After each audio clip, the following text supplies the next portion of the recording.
కోసం ప్రతిపక్ష నేత జగనన్న మీద, అదేవిధంగా పాలక పక్షాల మీద భూమన కరుణాకర్ రెడ్డి మీద, అదేవిధంగా వైవి సుబ్బారెడ్డి గారి మీద ఇలాంటి నిందలు వేశారు. మీరు ఇవన్నీ కూడా ఒక్క దెబ్బతోటే మొత్తం కూడా ప్రక్షాళన అయిపోయింది చెప్పారు.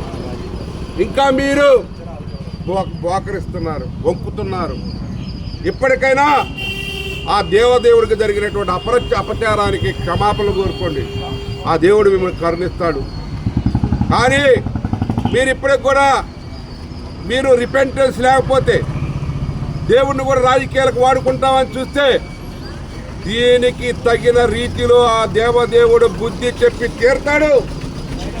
మేమే చూస్తాం త్వరలో. మీరు చేసినటువంటి అన్ని కూడా అరాచకాలు,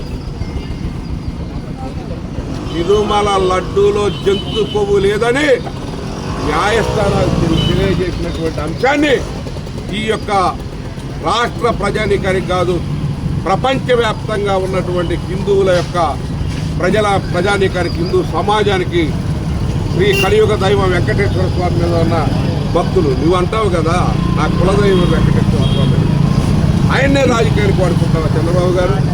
ఇంతకంటే సిగ్గుమాలిన విషయం ఏదైనా ఉందా? ఇంతకంటే దౌర్భాగ్యం ఉందా? మీ కుట్రలు ఆ దేవదేవుడు ఛేదిస్తాడు. తప్పనిసరిగా మీకు శిక్షలు పడే రోజులు దగ్గరలోనే ఉన్నాయి.